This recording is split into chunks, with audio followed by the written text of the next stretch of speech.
বাংলাদেশের সংবিধানে কোথাও কি লেখা আছে ধর্ম পালন করতে গেলে অনুমতি লাগবে? যদি সেটা লেখা না থাকে তাহলে আমার নামাজ পড়তে গেলে কেন অনুমতি লাগে?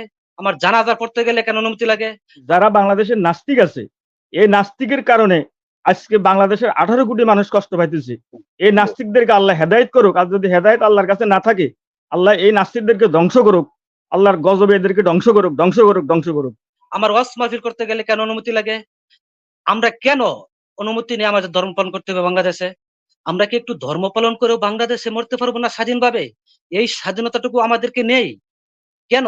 আমাদের ওই এত অনুমতির প্রয়োজন হয়? হুজুররা দোয়া করে কি করবে যদি সেখানে আরো এই ধরনের পাপিষ্ট লোক থাকে, আর তারা যদি তাদের নিজেদের অপরাধের জন্য তাওবা না করে মহান রবের কাছে, তাহলে কি করে বৃষ্টি হবে? শুধু হুজুররা নয়, হুজুররা যে সমস্ত কথাবার্তাগুলো আমাদের জন্য বলছেন, সে কথাবার্তাগুলো আমরা কয়জন মেনে চলছি? এমডি ইয়াকুব খান,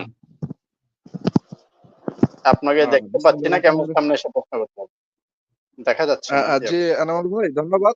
বর্তমান ডিজিটাল রাষ্ট্রে আছি তো, আমার বাড়িতে ভাই কারেন্ট নাই, সরি আমি তো দেশে আসছি, এই জন্য বাড়িতে কারেন্ট নাই, একদম ক্লোজ হয়ে গেছে। তা আমি এভাবেই দুইটা প্রশ্ন করি। প্রথম প্রশ্নটা মোবাইলটাকে একটু একটু কাছে রাখেন, তাহলে মোবাইলে ফ্ল্যাশ দিয়েও আপনাকে দেখা যাবে। আচ্ছা আচ্ছা, দেখি আমি ফ্ল্যাশটা আমারও দিতে পারি 3 বার কিনা। কারেন্ট গেছে ইতিমধ্যে, এর মধ্যে 3 বার কিন্তু আমি আউট হইছি, কারেন্ট চলে গেছে। আচ্ছা যাই হোক, আচ্ছা।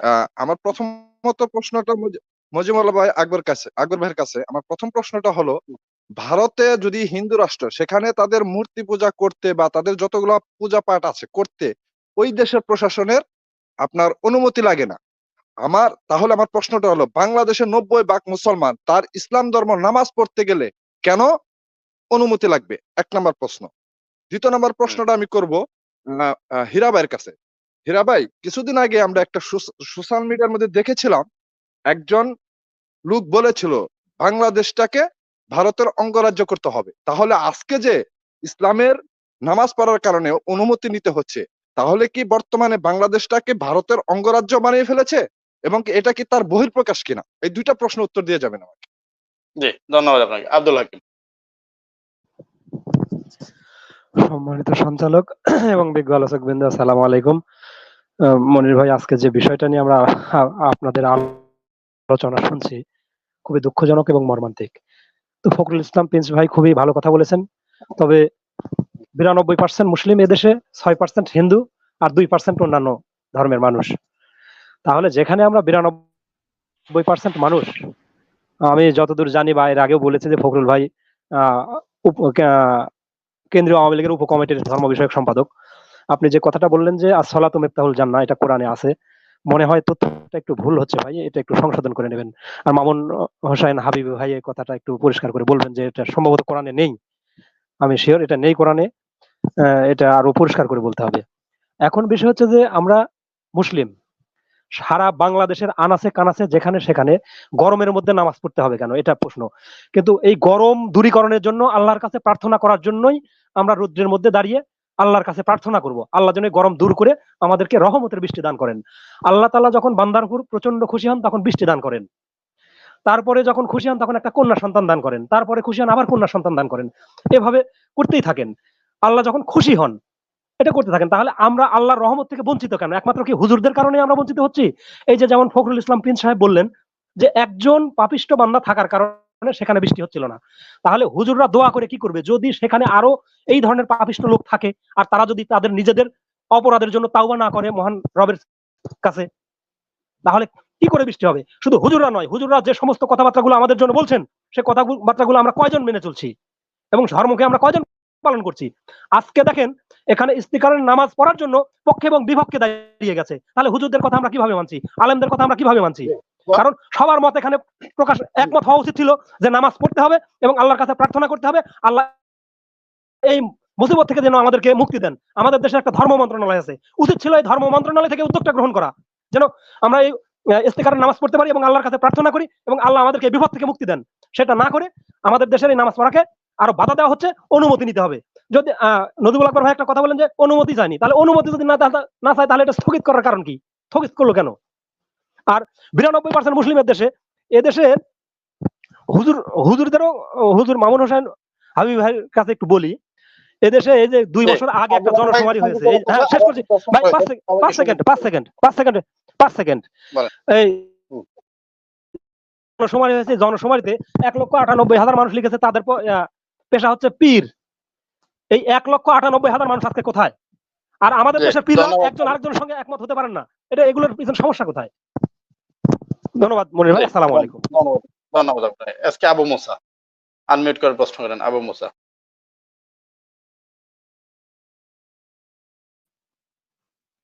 জি, বলেন। আসসালামু আলাইকুম। ভয়েস অফ পিপলের প্রিয় সঞ্চালক এনামুল হক মনির ভাই, আর আপনার প্যানেলের বিজ্ঞ আলোচকগণ, সবাইকে সালাম জানাই। আসসালামু আলাইকুম ওয়া রাহমাতুল্লাহি ওয়া বারাকাতুহু। ওয়ালাইকুম। আমি নজিবুল্লাহ আকবর ভাই আর প্রিন্স ভাইয়ের কাছে একটা বিষয় জানতে চাই। বাংলাদেশের সংবিধানে কোথাও কি লেখা আছে ধর্ম পালন করতে গেলে অনুমতি লাগবে? যদি সেটা লেখা না থাকে তাহলে আমার নামাজ পড়তে গেলে কেন অনুমতি লাগে? আমার জানাজা পড়তে গেলে কেন অনুমতি লাগে? আমার ওয়াজ মাহফিল করতে গেলে কেন অনুমতি লাগে? আমরা কেন অনুমতি নিয়ে আমাদের ধর্ম পালন করতে হবে বাংলাদেশে? আমরা কি একটু ধর্ম পালন করেও বাংলাদেশে মরতে পারবো না স্বাধীনভাবে? এই স্বাধীনতাটুকু আমাদেরকে নেই কেন? আমাদের ওই এত অনুমতির প্রয়োজন হয়? আজকে শিখরা যখন তরবারি মিছিল করছিল, তারা কি অনুমতি নিয়েছিল? আজকে বাংলাদেশে হোলি খেলার অনুমতি মিলে, আজকে বাংলাদেশে মঙ্গল যাত্রার অনুমতি মিলে। তারা যদি অনুমতি পায় তাহলে ওখানে কি সরকারকে উৎখাত করার জন্য ইস্তিকার নামাজটা আদায় করার জন্য গিয়েছিল? তারা 5 মিনিট 10 মিনিট সময় লাগতো, এটাই তো, তাই না? এর বেশি কিছু তো না। কারণ ওখানে কি জি, কোনো ষড়যন্ত্র ছিল? তাহলে ষড়যন্ত্র নাই থাকে মনির ভাই হুম, দিল না। এত অনুমতি নিয়ে ধর্ম পালন করা যায়? আমরা কি একটু ধর্ম পালন করে বাংলাদেশে মরতে পারবো না? আমরা ভোট দিতেও পারি না স্বাধীনভাবে, আমরা কোনো কিছু স্বাধীনভাবে করতে পারি না। একটু নামাজ পড়ে মরতে পারবো আল্লাহর কাছে, মুনাজাত করবো আল্লাহর কাছে, কান্নাকাটি করবো। এই স্বাধীনতাটুকু আমাদেরকে দেওয়া হবে না? যদি এই স্বাধীনতা আমাদের না দিতে হয় তাহলে আমাদেরকে আপনারা কোন পর্যায়ে নিয়ে যাচ্ছেন? আমাদের বাংলাদেশ ধর্মপ্রিয় মুসলমান, ধর্মপ্রিয় মানুষ বাংলাদেশে, তারা এতটুকু তো আপনাদের কাছে আশা করে, এতটুকু তো আপনাদেরকে চাই। আজকে এখানে এই বিষয় নিয়ে পক্ষ বিপক্ষে কেন দাঁড়াচ্ছেন? দিন শেষে আমরা সবাই মুসলমান। আমরা আসুন না সবাই জি, একটু একটা করে ধন্যবাদ আবু দাঁড়াই। মুসা, ধন্যবাদ। ভাই আজকে ওই চট্টগ্রামে চক্ষু হসপিটালও আপনার হিজাব নিষিদ্ধ করে দিছে। তো হুম, আমার কথা হলো কি, কিছু নাস্তিক দেশের মধ্যে অন্যায় করব, খোদাদ্রোহী কাজ করব, আল্লাহদ্রোহী কাজ করব। 18 কোটি মানুষের মধ্যে দেখা গেছে 50 লক্ষ বা 1 কোটি লোক অন্যায় করব, আর 18 কোটি লোক কষ্ট পাইব। এটা তো হতে পারে না। আল্লাহ যখন বেজার হয়ে যায়, আল্লাহ যখন মানুষের উপরে বেজার হয়ে যায়, তখন আল্লাহ পাক এই গজবগুলা সৃষ্টি করে। আল্লাহ পাক তো আমাদেরকে এখনো খাওয়াইতেছে, কিন্তু যে সমস্ত অন্যায় পাপগুলা আমরা দেশের মধ্যে এখন এই করতেছে বা হইতেছে, আল্লাহ তো আমাদেরকে খাওয়ায়, আমরা খাইতেছি। কিন্তু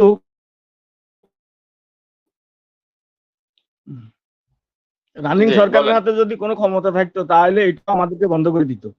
তো আমি যে কথাটা বলতে চাইছিলাম ভাই, বিষয়টা হলো হুম, হযরত মুসা আলাইহিস সালাম তুর পাহাড়ে আল্লাহর সাথে কথা বলতেন। পাহাড়ের এই পাশে আর ওই পাশে হাবিব ভাই ওইটা বলতে পারবেন। তো এই পাহাড়ের এই হুম, পাশে আর ওই পাশে, তো উনি যাইতেছে আল্লাহর সাথে কথা বলবে। তো কতদূর গেছে আর দেখে যে কিছু হাঁস এই বৃষ্টির অভাবে, পানির অভাবে হাঁসে হাহাকার করে। তো মুসা আলাইহিস সালামরে দেখি হাঁস বলতেছে যে, হে আল্লাহর নবী, আপনি তো আল্লাহর সাথে কথা বলতে যাইতেছেন, আমাদের জন্য একটু বলবেন। বলে কি বলতাম? বলল যে আমাদের জন্য বৃষ্টি হবে কবে? আমরা তো পানির অভাবে আমরা হাহাকার করতেছি। বলে আচ্ছা ঠিক আছে, আমি জিজ্ঞাসা করব। তো মুসা আলাইহিস সালাম পাহাড়ের এই পাড়ে আর এই সাইডে, আর আল্লাহ পাক পাহাড়ের ওই পাশে। তখন মুসা আলাইহিস সালাম আল্লাহকে জিজ্ঞাসা করলো, আল্লাহ আমাকে কিছু হাঁস প্রশ্ন করলো যে বৃষ্টি কবে হবে? তখন মুসা আলাইহিস সালামকে আল্লাহ পাক বলছে যে 40 বছর পরে বৃষ্টি হবে। তখন মুসা আলাইহিস সালামের কথা শেষ, মুসা আলাইহিস সালাম চলে আসতেছে, হাঁসগুলো ওইখানে আছে। তো হাঁসগুলো জিজ্ঞাসা করলো মুসা আলাহিসাল্লামরে যে, আল্লাহর নবী, যে বৃষ্টি হবে কবে আপনি জিজ্ঞাসা করছেন? বলে হ্যাঁ জিজ্ঞাসা করছি, বলছে যে 40 বছর পরে বৃষ্টি হবে। তখন হাঁসগুলো বলছে আলহামদুলিল্লাহ। আলহামদুলিল্লাহর সাথে সাথে পুরো আকাশ কালো হয়ে তখন দেখা গেছে বৃষ্টি আরম্ভ হয়ে গেল। তখন মুসা আলাহিসাল্লাম সাল্লাম এখান থেকে উনি একটু লজ্জিত হয়েছে, উনি চলে গেছে। চলে যাওয়ার পরবর্তীতে আল্লাহর সাথে দিদার করতে গিয়ে ওই পাহাড়ে আল্লাহকে জিজ্ঞাসা করলো যে, আল্লাহ আপনি আমাকে তো ওই দিন হাঁসের সামনে একটু শরম দিলেন, যে আপনি বলছেন 40 বছর পরে বৃষ্টি হবে, আর হে বৃষ্টিটা এখন এই দেখা গেছে আমি ওই জায়গা কাড়াত থাকতে থাকতে বৃষ্টিটা হয়ে গেল। তখন আল্লাহ কইলো যে মুসা আলাইহিস সালাম, আমি যেটা বুঝি, আমি যেটা জানি তুমি সেটা জানো না। কারণ এরা যে আলহামদুলিল্লাহ বলছে, আমার শুকরিয়া আদায় করছে, এই শুকরিয়া জোশ আমি থামতে পারি নাই। অতএব আমি সাথে সাথে বৃষ্টি দিয়ে দিছি। এখানে কত হইলো কি, যারা বাংলাদেশের নাস্তিক আছে, এই নাস্তিকের কারণে আজকে বাংলাদেশের 18 কোটি মানুষ কষ্ট পাইতেছে। এই নাস্তিকদেরকে আল্লাহ হেদায়েত করুক, আর যদি হেদায়েত আল্লাহর কাছে না থাকে, আল্লাহ এই নাস্তিকদেরকে ধ্বংস করুক, আল্লাহর গজবে এদেরকে ধ্বংস করুক, ধ্বংস করুক, ধ্বংস করুক।